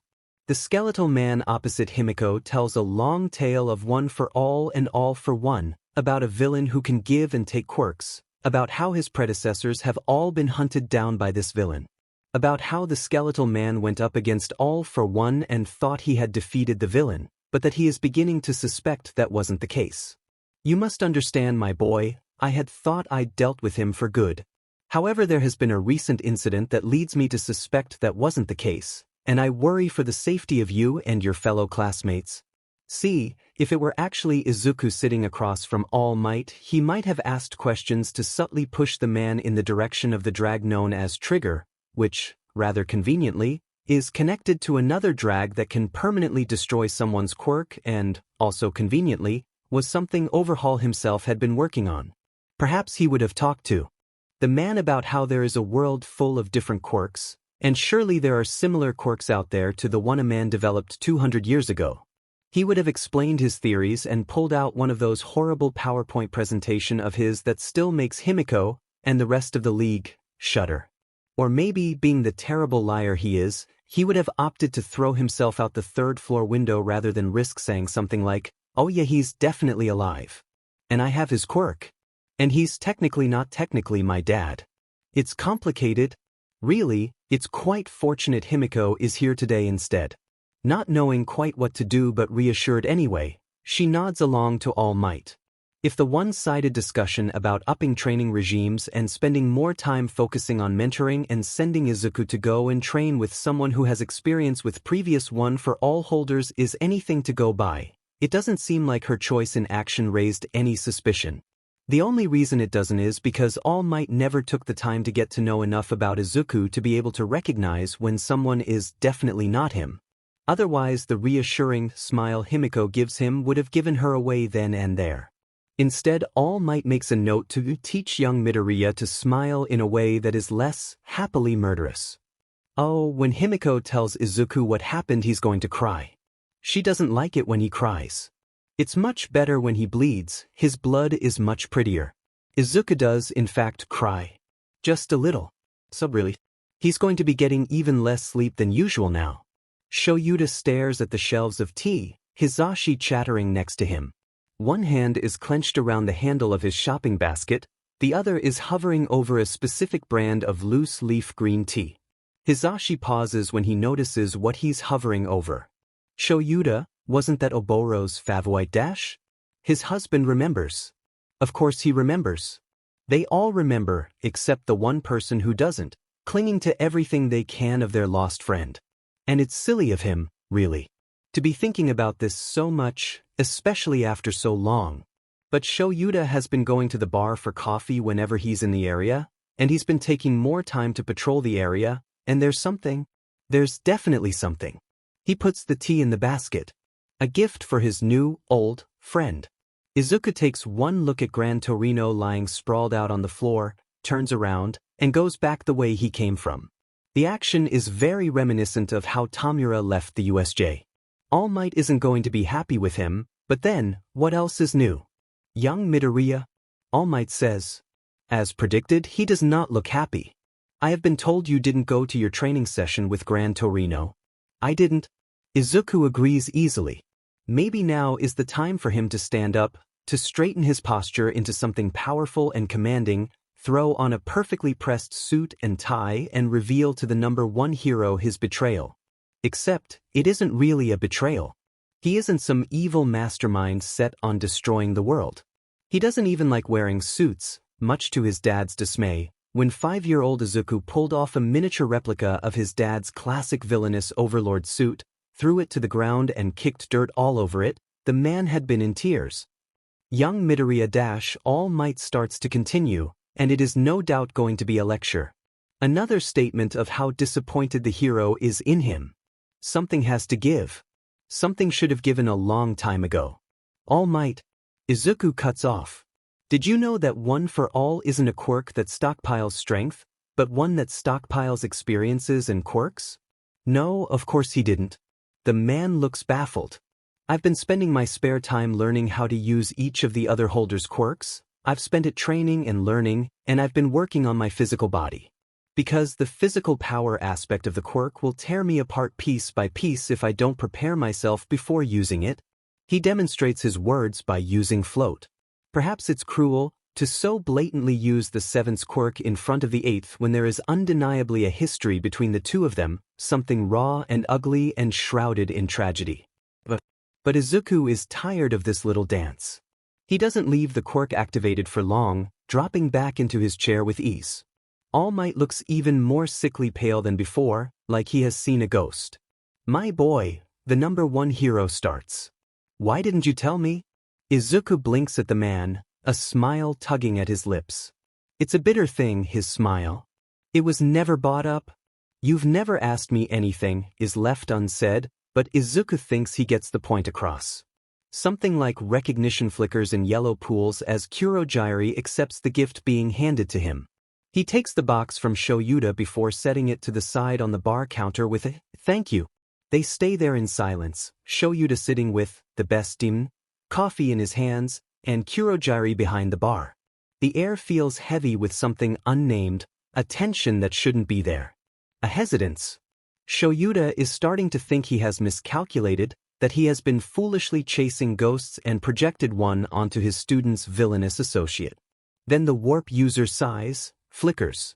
I used to know you from before, didn't I? And there it is, that spark of hope. I think so. Shoyuta answers honestly, because despite everything there is still a shadow of doubt, and what if he ruins some poor amnesiac's life by telling him he was someone he wasn't? You knew how to make my coffee exactly how I liked it in high school? It feels silly, now that he is admitting it aloud, what his suspicions are based on. I have flickers of memories, sometimes. Kurogiri explains. Things seem familiar, you seem familiar. But I do not want to know who I once was. I am happy now. Shoyuta blinks, something suspiciously wet in his eyes.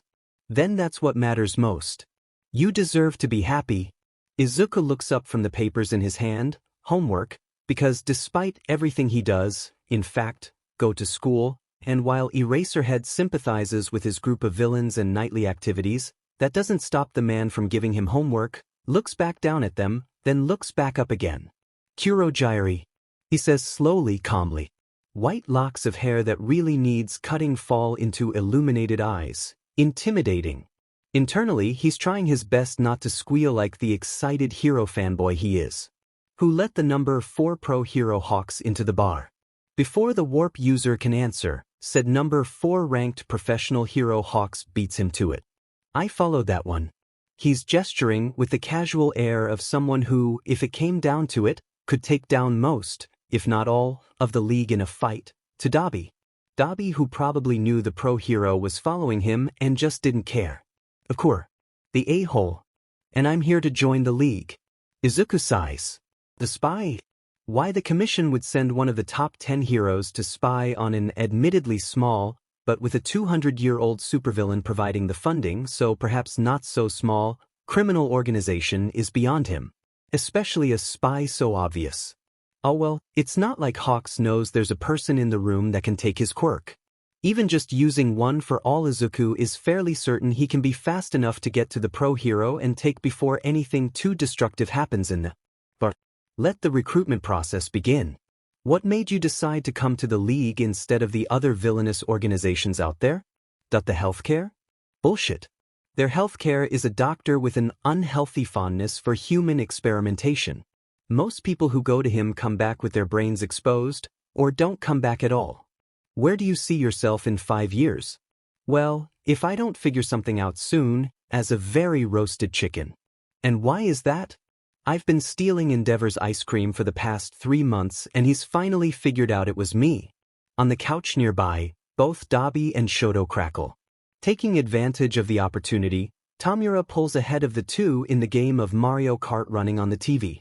How does Endeavor even eat ice cream? Exactly. He doesn't, just lets it melt and go to waste like a monster.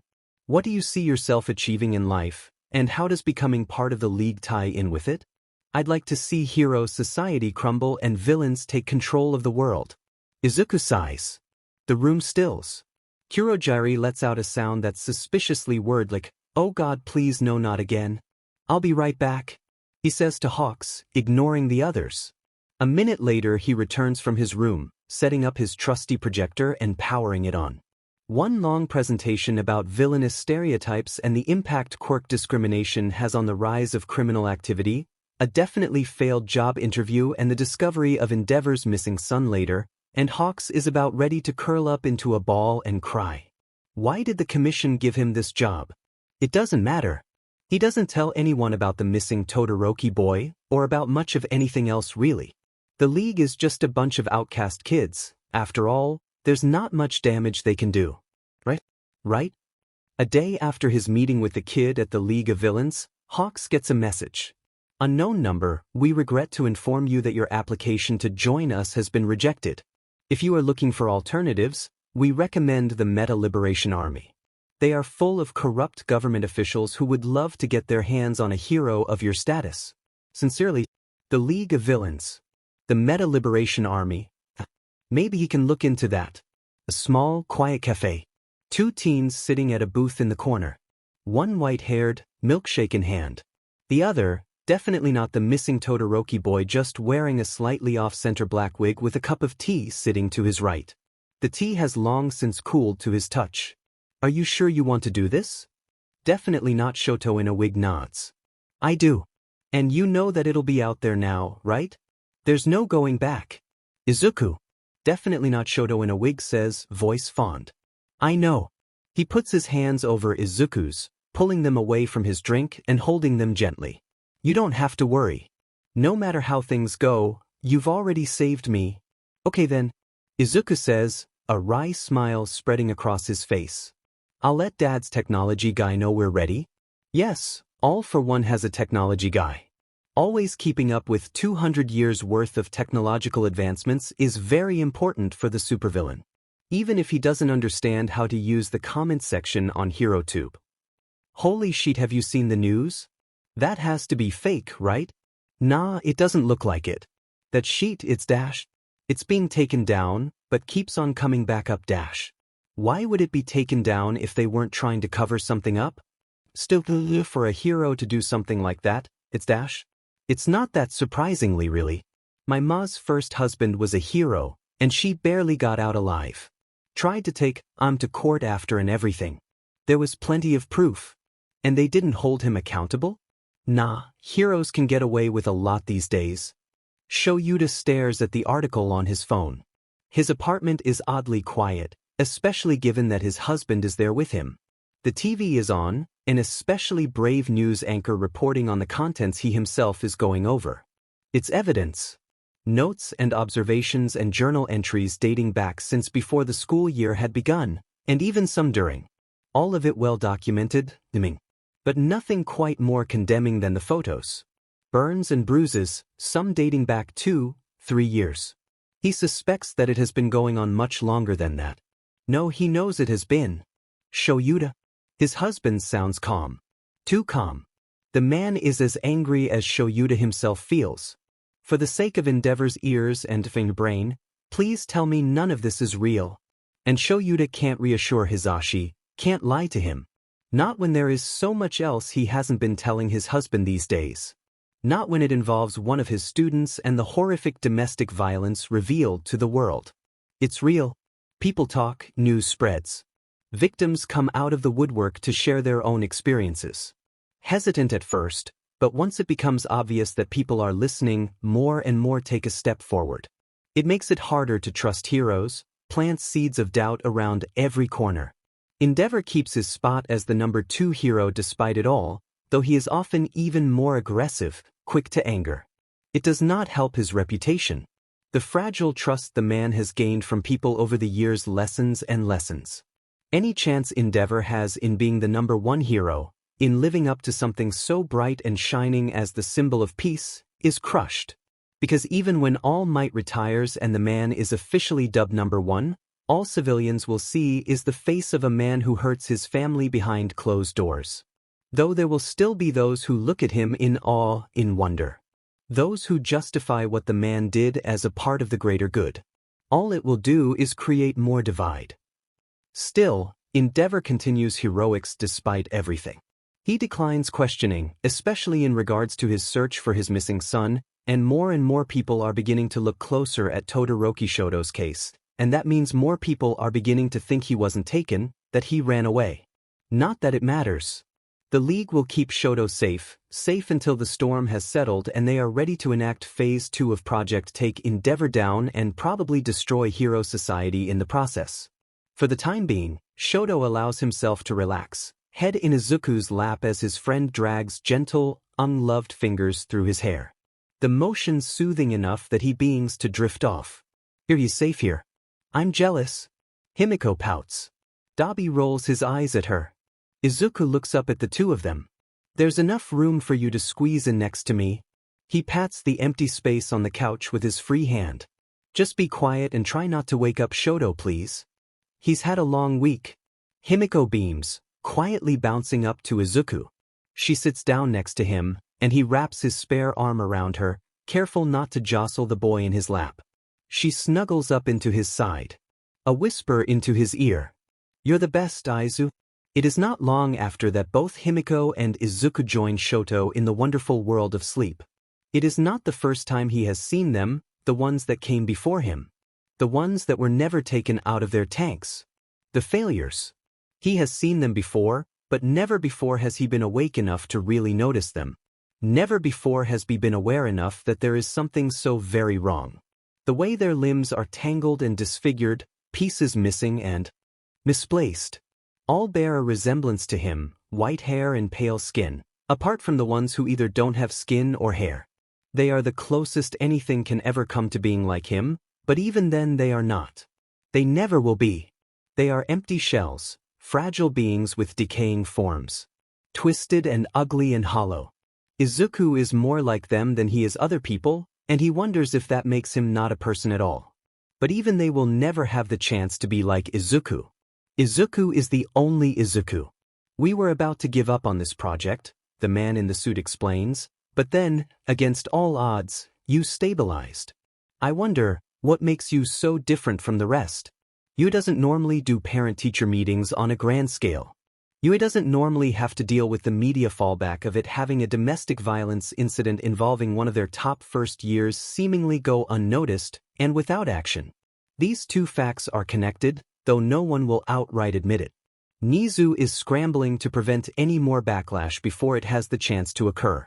What the scoop-hungry minds of the media don't seem to realize is that, up until the information leak, going up against Endeavor seemed impossible. That in most cases of domestic violence, UA handles them with professionalism, the resources to make sure their students are safe. And on the occasion they aren't able to something, often the perpetrators are confronted by a shady figure and a baseball bat these days anyway. It still is impossible to go up against the number 2 hero for the most part. Shoyuta has a sneaking suspicion it won't be like that for long. He also has a suspicion that the next few weeks of overtime are going to be an absolute nightmare. Parent-teacher meetings are coming up. Well then, All for One, back in his prime with a full set of hair and healthy, smooth skin, says, "We can't disappoint that homeroom teacher of yours, now can we? I've been eager to meet him." He's reacting exactly as Izuku predicted.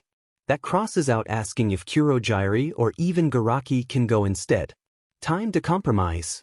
Also, you look like you're in your late 20s and that might raise some questions, Izuku thinks. Knowing his dad won't listen, he says, "You're wearing a wig. And don't go looking for All Might to torment." Very well. His dad agrees easily enough. His dad is smiling now. This doesn't bode well. Oh well, Eraserhead was the one who said the meetings were mandatory, knowing full well he had a student with a 200-year-old supervillain for a parent. Really, it's on the underground hero at that point. Yagi sees the coverage of the leaked documents, and he seethes.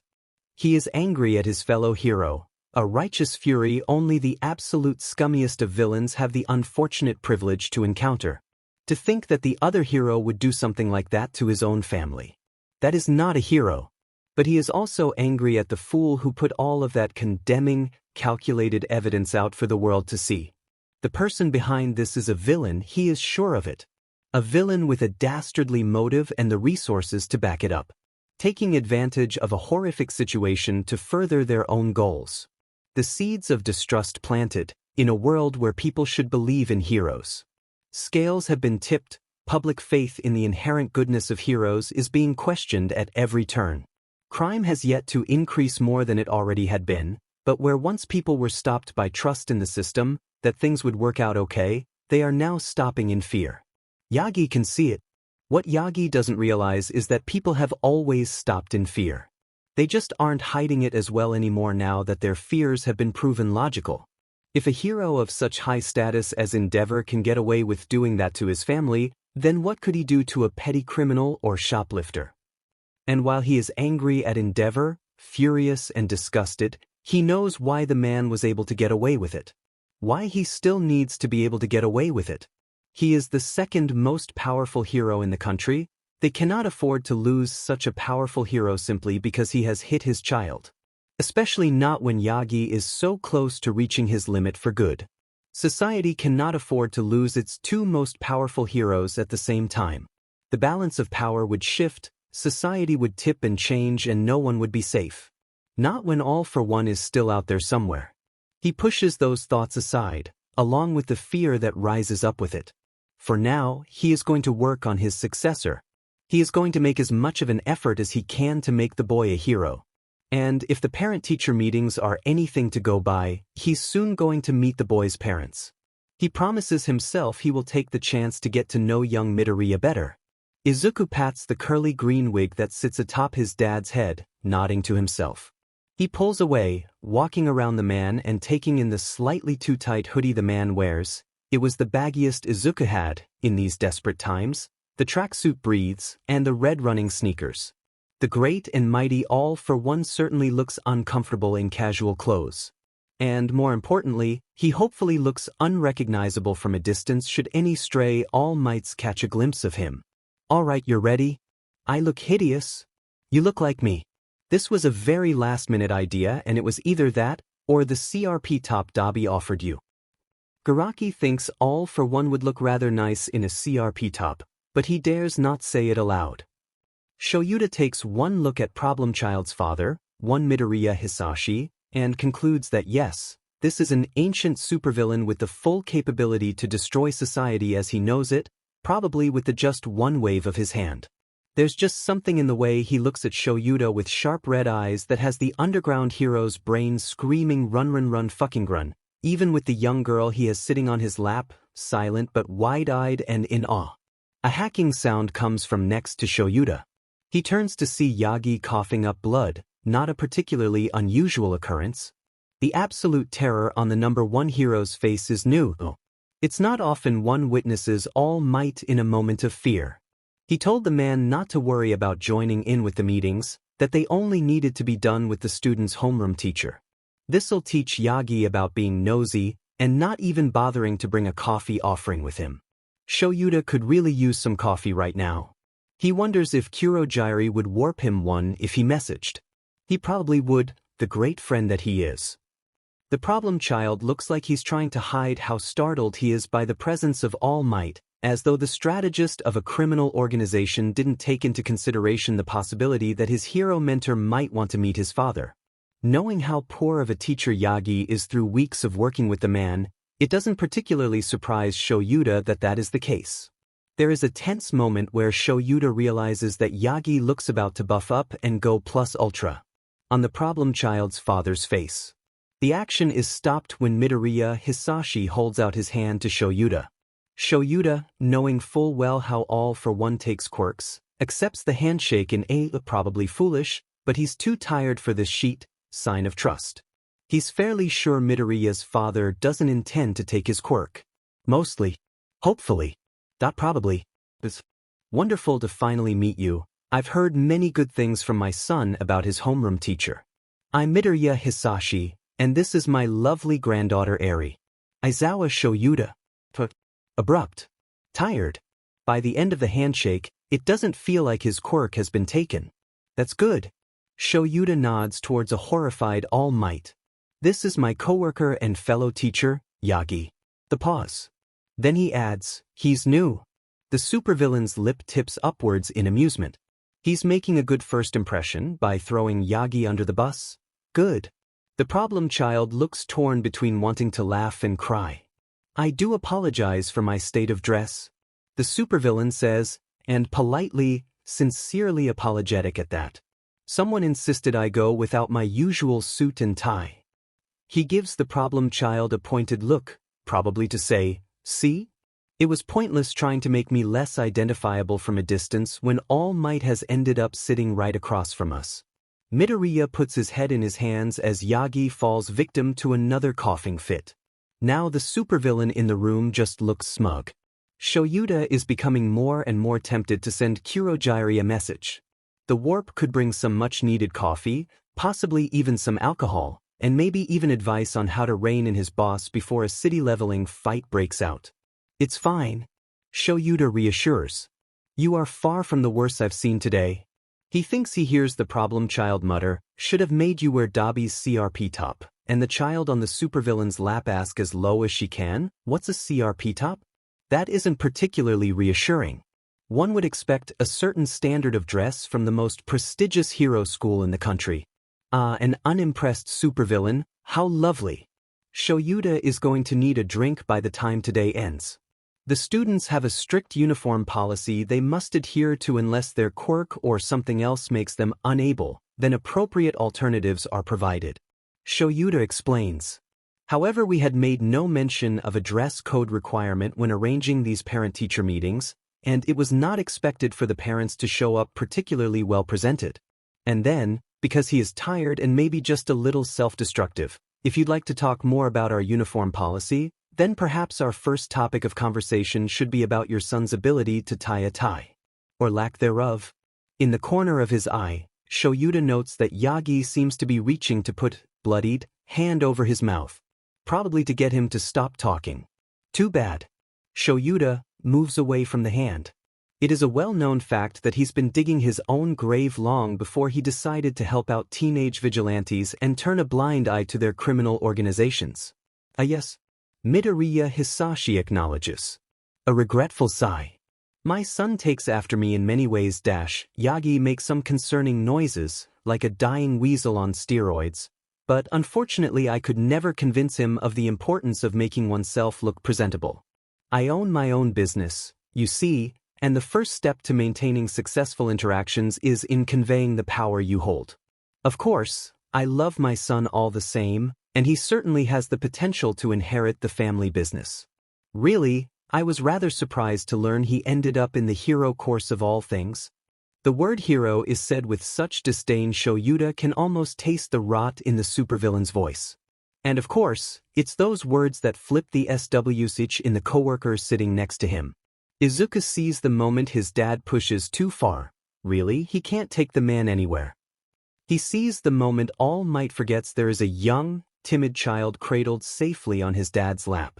And sure, his dad can take care of both himself and Eri easily enough without the girl coming to any harm, but that doesn't mean he wants that next one for all versus all for one battle to take place in the middle of his high school, or in front of Eri. She's been traumatized enough.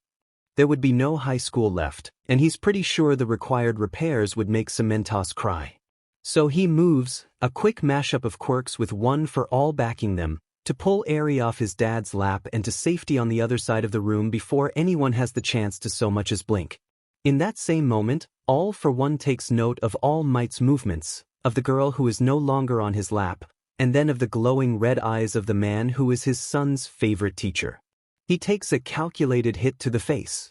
There is enough force in it to send him tumbling backwards out of his chair, but nowhere near enough to blast him to pieces. Thank God for erasure. His hands itch go get hold of that quirk himself.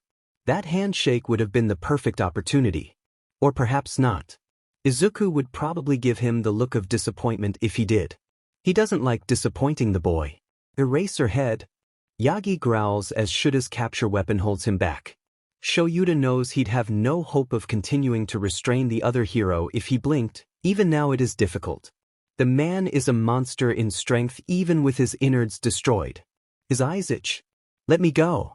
You must understand, that man is Shoyuta sighs. As soon as this is over he's getting coffee. Yagi, you've just assaulted the parent of one of my students. I'm not letting go until you calm down and the situation has been de-escalated. That man is a villain. A dangerous one. He cannot be allowed to roam free. He is the parent of one of my students. Shoyuta repeats. Villain or not, he is here to discuss his child's progress in school. He notes movement on the floor, the supervillain making a show of rubbing his already swelling cheek as he slowly sits up. The problem child and the other kid are both by his side now, looking at his injury. His student looks far more exasperated than worried. That's probably a good sign? Seeing the two children by the fallen man's side must strike something in Yagi. The strain on Shuta's capture weapon lessens until there is no longer any need for him to be using it. But he, the number one hero, starts looking lost. Weakly, he's wearing a wig. And so the supervillain is. It's crooked now, hanging to the side to reveal the short white hair beneath. Another thing my son insisted I do before coming. The supervillain brings a hand up to ruffle Aries' hair, then the problem child's, before moving to his feet and dusting himself off. Really, I can't say I'm impressed by what just happened, but I do appreciate your intervention, Eraserhead. I can see why my son likes you. I'd like to apologize for the actions of my coworker. Shoyuta says. I'd ask you not to press charges, but I think that's pointless. The supervillain laughs. Yes. Unfortunately, there wouldn't be much point in doing so. Heroes get away with so much these days. Why, even the number 2 is still getting away with dash. Dad, the problem child cuts in, please stop antagonizing All Might. He's going into shock. It says something about his students that wasn't the worst parent-teacher meeting of the week. At least when Bakugo walks into the room with his parents, Shoyuta has had the chance to learn from his past mistakes and messages Kurogyari to warp him a coffee. Spiked with whiskey, of course. They're once again sitting in the office adjacent to the teacher's lounge. Mentor and student sitting across from one another in a tense silence. Yagi, after panicked calls to Gran Torino and Neomesa, has had time to calm down. To think about this rationally. To squash down the feeling of betrayal that just keeps bubbling up no matter how many times he tells himself there must be an explanation. Young Midoriya is a good kid, damn it. Young Midoriya? He starts. The pause. He is very out of his depth. There are two possibilities here, and he does not like either of them. Are you aware that your father is the villain all for one? The boy blinks at him. He's not technically my father dash, oh thank God. But yes, I did know. There's that betrayal bubbling up again. Or is that blood? Yagi coughs. It's both. Why did you never mention it? His successor shrugs, casual. Like his father isn't the worst villain Yagi has ever come across. Like the man hasn't killed everyone for all successor before the 8th. Like the boy knows, and just doesn't care. Like the boy is just like his father. You never asked. The original fuckendeavor was Fuyumi all along. How'd you find out, little bro? She posted a video of herself hitting Dad with a cast iron pan. She even gave a peace sign at the end. Dabi makes a note to pay their sister a visit sometime. And to maybe bring a peace offering.